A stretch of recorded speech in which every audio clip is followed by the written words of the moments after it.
여러분, 혹시 응급실 뺑뺑이라는 가슴 아픈 뉴스를 접해보신 적 있나요? 사고를 당하거나 갑자기 쓰러진 환자가 구급차에 실려가는데 정작 받아주는 병원이 없어 이 골목 저 골목을 헤매는 상황 말이에요. 정말 상상만 해도 아찔하죠. 침대가 없어요. 의사가 없어요. 라는 대답 속에 금쪽 같은 골든타임은 속절없이 흘러가기 마련입니다.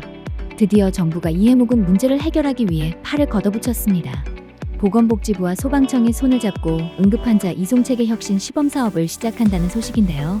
이번 대책이 과연 우리 사회의 안전망을 어떻게 바꿔놓을지 쉽고 재미있게 하나씩 짚어보겠습니다. 응급 상황에서 가장 중요한 건 뭘까요? 바로 시간입니다. 심정지나 중증 외상 환자에게는 단 몇 분이 삶과 죽음의 경계가 되곤 하죠. 하지만 지금까지는 구급대가 환자를 태우고 일일이 병원에 전화를 돌려 수용 가능 여부를 물어야 했습니다. 가장 큰 이유는 정보의 불일치입니다.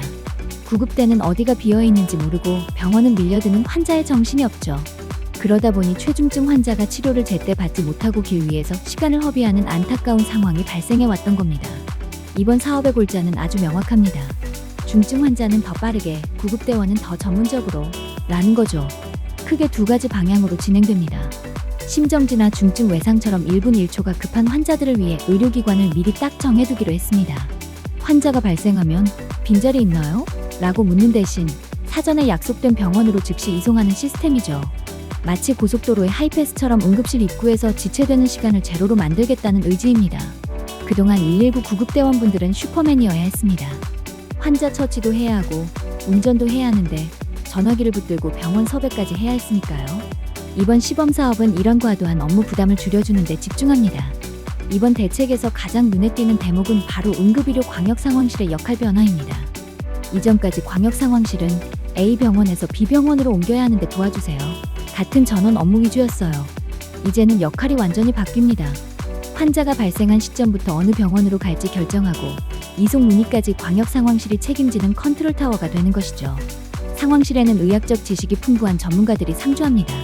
환자의 상태를 보고 이 환자는 어느 병원에 무슨 장비가 꼭 필요해 라고 즉각 판단할 수 있죠. 이렇게 되면 현장의 구급대는 오로지 환자의 숨을 붙잡는 처치에만 전념할 수 있게 됩니다. 이 혁신적인 시스템은 3월부터 5월까지 약 3달 동안 광주광역시, 전북, 전남 등 호남권 3개 광역지자체에서 먼저 실시됩니다. 이 지역들은 의료 인프라와 지리적 특성이 다양해 시범사업을 하기에 적합한 곳들입니다. 정부는 이 기간 동안 광역상황실이 얼마나 매끄럽게 병원을 선정하는지, 실제로 이송 시간이 얼마나 단축되는지를 꼼꼼히 체크할 예정입니다. 현장 목소리는 어떨까요? 이제 좀 살 것 같다는 반응이 나올 법합니다. 구급대원이 환자의 상태를 보고하면 상황실에서 공공병원으로 가세요. 수용 확인됐습니다. 라고 알려주는 풍경. 상상만 해도 든든하죠? 환자 가족 입장에서도 내 가족이 탄 구급차가 갈 곳 없이 헤매지 않는다는 것만으로도 큰 위안이 될 거예요. 물론 이번 시범사업이 끝은 아닙니다. 정부는 운영위원회를 구성해 이번 사업의 성과를 분석하고 문제점을 보완할 계획입니다. 시범사업 결과를 바탕으로 올해 하반기에는 전국 어디서나 적용할 수 있는 이송체계 표준 방안이 마련됩니다. 서울이든 제주도든 강원도 산골이든 대한민국 국민이라면 누구나 평등하게 최고의 응급 의료 서비스를 받을 수 있는 기반이 닦이는 셈이죠. 국가는 국민의 생명을 보호할 의무가 있습니다. 이번 보건복지부와 소방청의 협업은 그 의무를 다하기 위한 진심 어린 발걸음으로 보입니다. 응급실 뺑뺑이라는 단어가 역사 속으로 사라지는 날, 우리는 조금 더 안전한 나라에서 살고 있다고 말할 수 있을 것입니다.